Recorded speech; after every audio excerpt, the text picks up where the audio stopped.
That's right, it is a big weekend for Team Trim-Tex here in the WRL Series. Good luck, Joe Koenig. What do we have here? Racing Jack. How about incredible, top of the line Porsche race cars, 350 horsepower out here at the WRL Series, Sebring, Florida. Well, let's have a discussion. How much does it really cost to build one of these monsters? Let's find out. We're going to talk about some other cool things too. We'll get a full tour. So leave your thoughts down below. I want to know if any of you would ever get behind the wheel on one of these machines. The one and only 7-0 Joe Koenig. So good to see. We just saw this monster, this Porsche on the dyno. Sounded like $1 million. Could you please give me a tour of this 350 horsepower Porsche known as Aubrey? All right. First of all, Jack, it's really nice to have you here. WRL Series, World Racing League.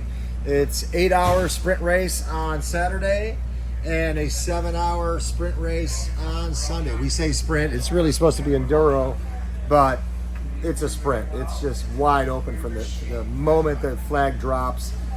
We have brought a different weapon than most. Most teams run a GT4 spec race car built by either Audi or Mercedes or Toyota or BMW or Ford Mustang. I might be missing one or two. We happen to bring out a Porsche 911 Cup car. It's an older version. It's a 2019. It's a 991.2. The newest version out there is a 992. So this is soon to be 3 generations ago. It's a beautiful car, fuel tank in the front. So we fill the car right here with the fuel bottles. Just like any Porsche, you want to put your luggage in it. You put your luggage right here in the front. There's absolutely nothing in here. If we open up the front of the car,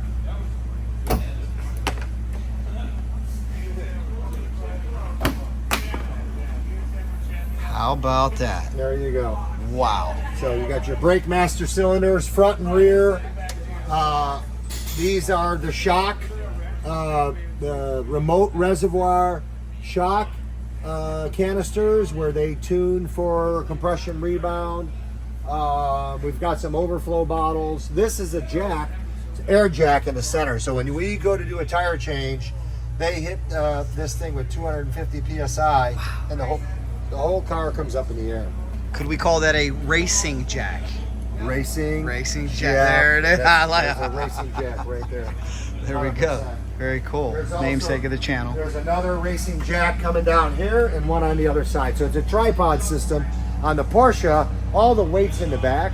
So 60% rear, 40% front.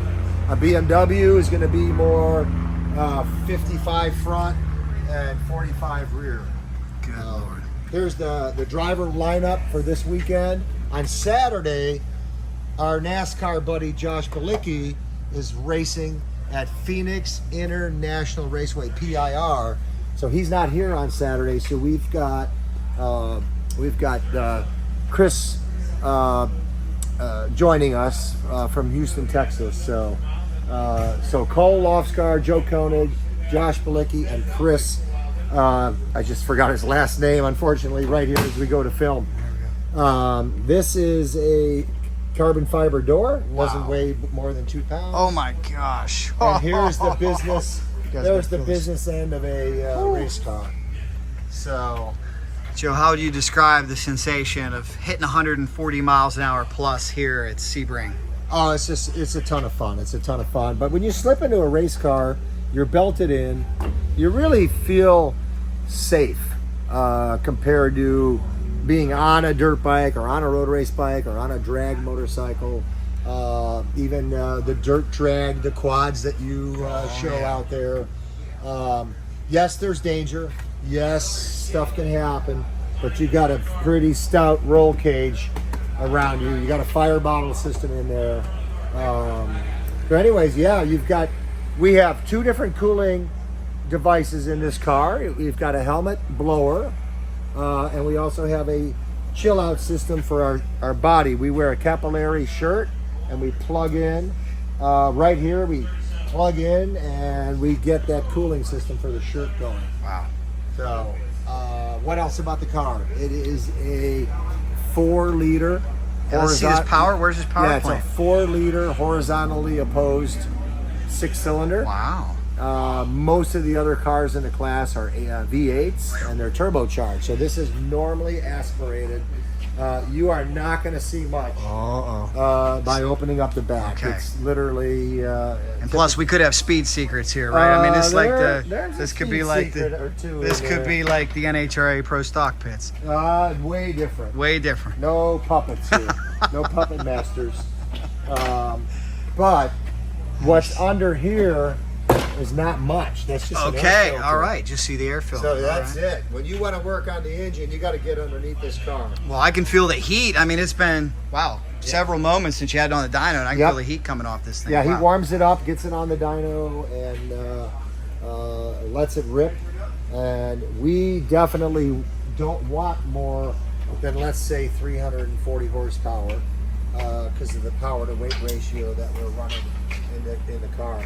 Here's one of the chill out systems. The fresh air comes in here and it goes through. There's a double air conditioner system. So it says chill out in there.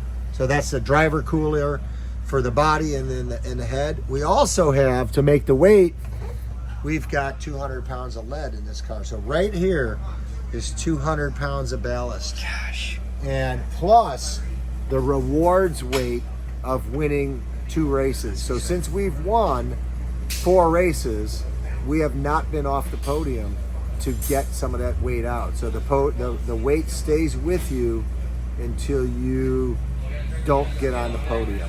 So it's a pretty nice system. Yeah, I'm glad that it's working out here. It is. The parity is great. We're not always the fastest car, but we definitely have good pace out there, and we have really great drivers, and we're very consistent on track. So just super proud of the team. It's an arrive and drive with round 3 racing up on the rig here. Round 3 racing. Buzz and Brad McCall are out of Florida, but the race team is based out of Joliet, Illinois. We got the Illinois boys down here. Yep, That's Joliet, awesome. Illinois, and I'm a member of the Joliet of the Autobahn in Joliet, so we have a track at our disposal to go test cars. So I got one question for you. It might be Sure. a tough one to answer. If I started with a 2019 Porsche, how many hours and how much money do you think it takes to put it into this form right here? yeah, it's a fantastic question. You would spend probably $250,000 Amazing. to convert your street car into this car. And here's the best part. You could actually buy this car right now for about a really clean one, you can buy for about $180,000. So Amazing. there's a lot of them on the market right now at the end of this season because they're going to bring out another new model. They're going to bring out a 992.2, which will make this car an older model. Wow. Well, we see that in all different forms of racing, how expensive it is to build state-of-the-art versus you can find a little value or find a deal on something that maybe is getting phased out a little bit, but still competitive. Correct. Absolutely correct. So right next to it is the 5 generations older. This is a 997 Porsche Cup car. Same basic car, except they keep evolving them. It's wider. If you look at the rear fenders are a little narrower. This one's got wider fenders. It's got a wider track. It's got a better transmission in it. They are PBK transmissions. So this 997 is probably a 2014 or 2015. This car, Aubrey, is a 2019. Named after your granddaughter, right? Yeah, my first There we granddaughter. go. Yep. How much does she Absolutely. love that? She loves it. Yes. When It's Aubrey wins, huh? Yeah. That's cool. Aubrey, hey, the last race, we won. So 3 weeks ago in Watkins Glen, New York, this car was on the top step of the podium on Sunday. We were P2 on Saturday. So there's a saying that I like to say is like, you're only as good as your last race. Well, we're pretty good right now. I love but it. I don't want to brag. I mean, this weekend is huge.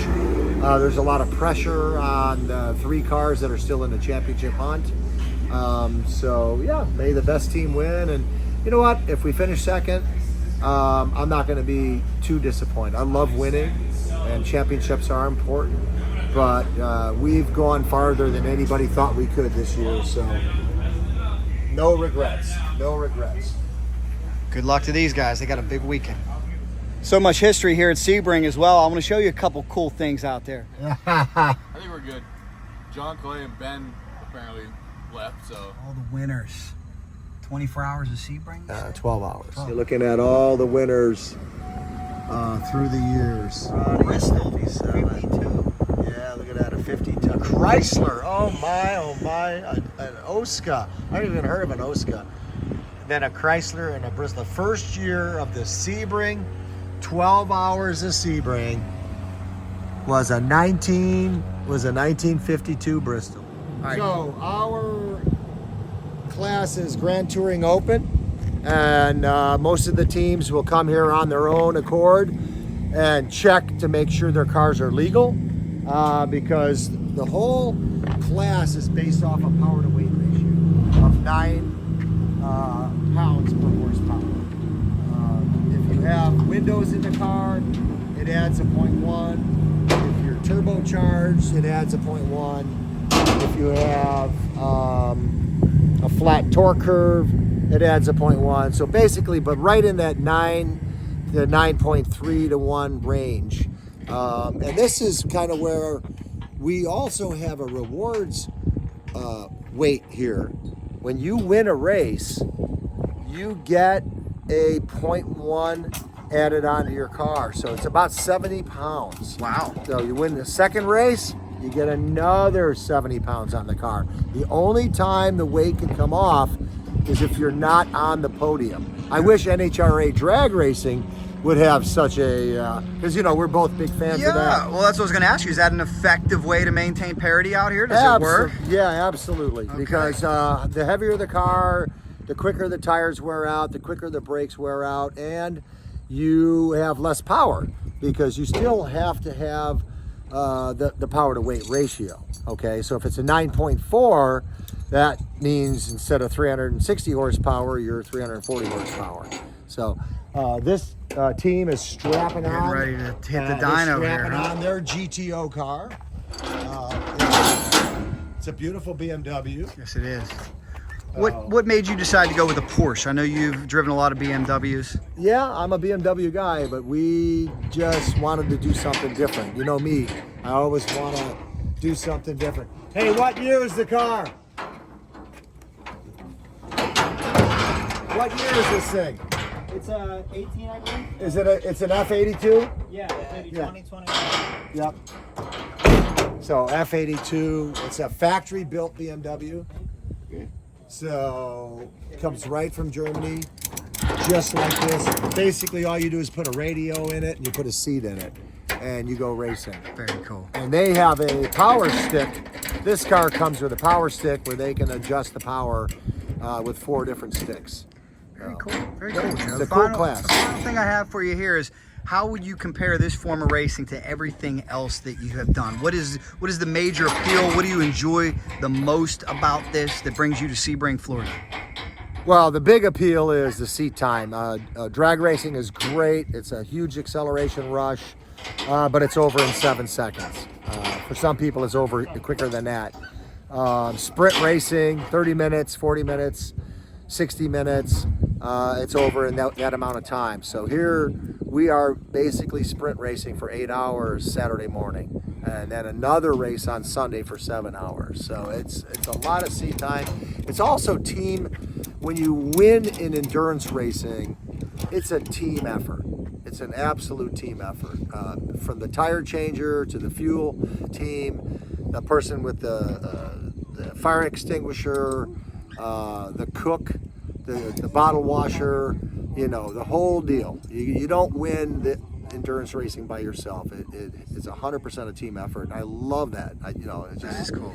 makes it more rewarding. It's also the camaraderie too of that team. Seat time's fun. You remind me of what Bob Harris said at the Drag Racing Hall of Fame, because we all love drag racing. But he said the problem with you drag racers, you want to spend the most money to get the fun over quicker. He said, I want to enjoy these races, you know, 4 or 5 seconds out there for drag racing sometimes. So it's interesting, the different forms, but it's cool you're getting a lot of seat time out here. So wish you all the best this weekend. How do you feel about your chances of winning a championship? Well, we are tied. Or taking the lead, I should say. Yeah, we're tied. The Eastern Championship is decided this weekend, 2 races. And the National Championship is decided in Coda, which is Austin, Texas, in about 4 weeks. So we have great chance to do our job and come home with not only 1, but hopefully 2 championships. Everything has to go right. You got to have luck on your side. You got to have that whole team effort going. But we feel good about our chances. I mean, we got a great car. And these things are fast. I mean, this is a twin turbo. We're normally aspirated, and basically every other car in the series is twin turbo. So they do have their advantages. Oh boy. Each one has their advantages. So let the best team win. Let's get it going. Good luck, guys. All right, Get her thanks. done. Well, guys, I certainly hope you enjoyed that inside look at WRL Sports Car Racing. If you have any thoughts, if you have any questions, leave them down below in the comments. We'll try to get Joe in here to answer any. Big thanks goes to Joe, and good luck to his team. And make sure you guys smash subscribe, because you never know where we're going to end up. If you like this video, here's another one for you. If there's anything fast racing, we're in from Sebring, Florida. Racing Jack rolls on.